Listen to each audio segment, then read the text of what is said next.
And so that is all I have, and we have some time for questions or stories.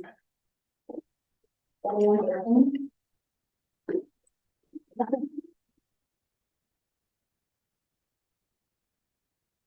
Sure. So, two questions. What is the age range of youth at Wonderbloom? And sorry, I'll have to follow up with that. Oh, sure. Yeah, Wonderbloom, we do preschool ages, so 3 to 5 years.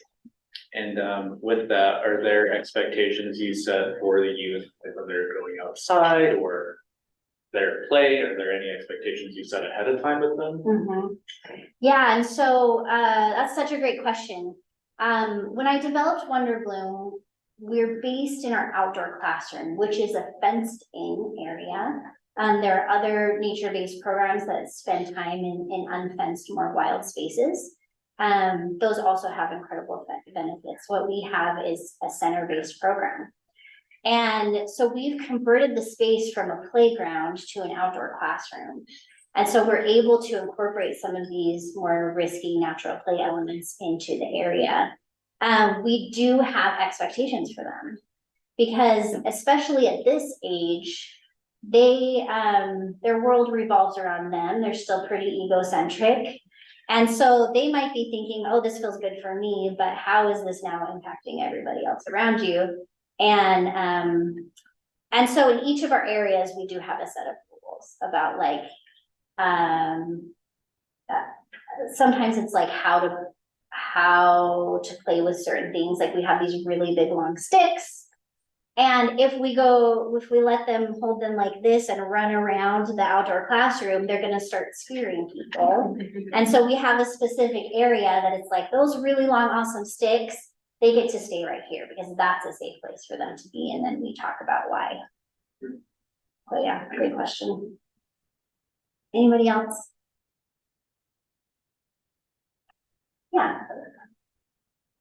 Do you have, sorry, I think how to formulate it for like formal education, you know, like school-based school districts, suggestions about how to make recess play, which are generally, you know, in very defined areas.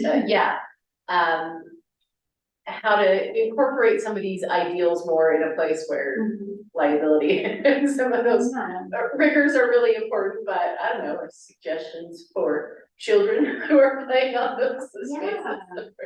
You know, that's such a good question, and these regulations are important because, like I said, it helps, at least we want it to be helping keep children safe. And I mean, if you saw some of the pictures of playgrounds, like playgrounds started around the 1900s because they didn't want kids playing in the streets. And some of these pictures are hilarious. It's like chains hanging from a pole. And now like the children are like swinging around. So I would venture to say like our playgrounds now like are taking into consideration some of the important health safety standards of that. And so what I'm finding is advocates like you all that are like, it's important for children to be playing on natural materials and experience these in different ways. Like loose parts is so important. You don't see loose parts on a playground. And so they're advocating and they're actually starting to bring these in. And that's why so many of these studies are like an intervention of loose parts. Like how silly is that we'd have an intervention of loose parts? But that's what they have to call it in order for the schools and school districts to be like, oh, this is interesting for research. Let's do this, you know? And then once they're starting to see those benefits, like, oh, we can start incorporating this into what we're doing in our school. So there's no one amazing answer for that, unfortunately. But I think it takes many of us being advocates for that kind of play. Yeah. Yeah. So I just love everything that you have been talking about, and I don't have any feedback aside from just expressing gratitude. The idea of like adventurous play, also having those dangers, is something that I haven't put to words or put on paper, but has been existing in my head as an environmental educator.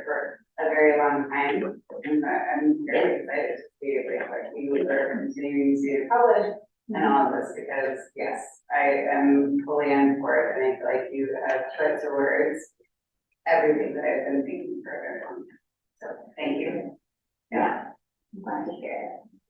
I think it's on all of our minds, right? How do we get children playing more like the good old days?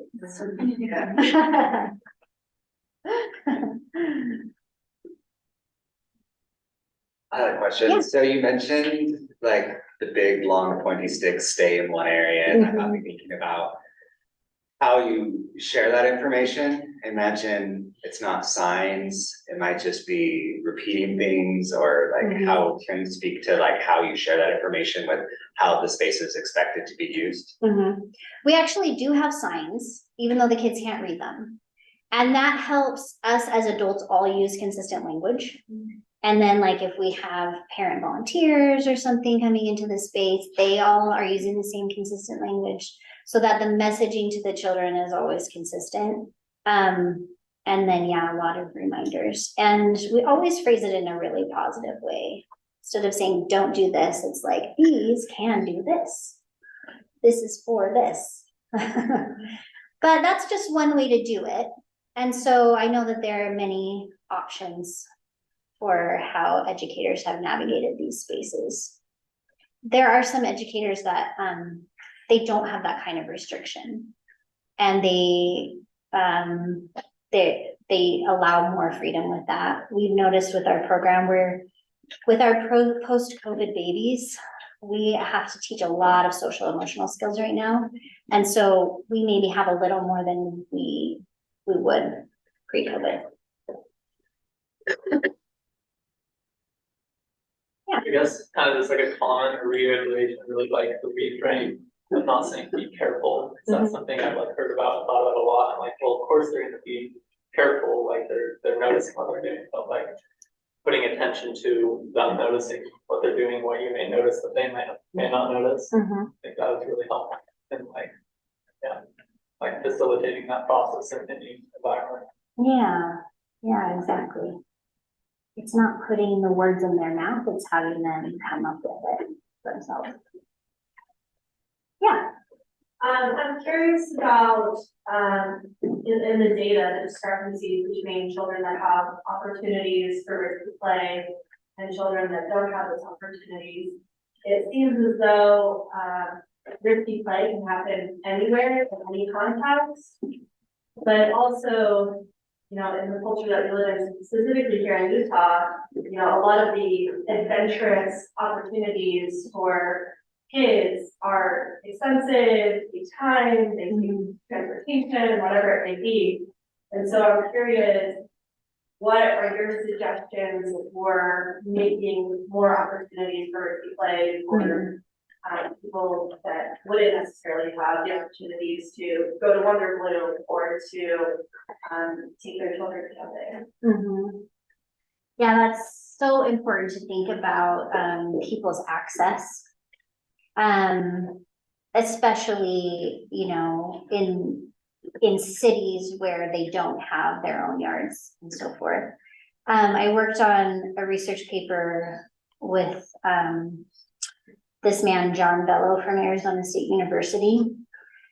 And he was trying to understand parent perceptions of risky play and how that affected how they allowed their children to play. And I really appreciated his work because he was really taking people where they were at now and saying, what do you have around you that could count as nature play?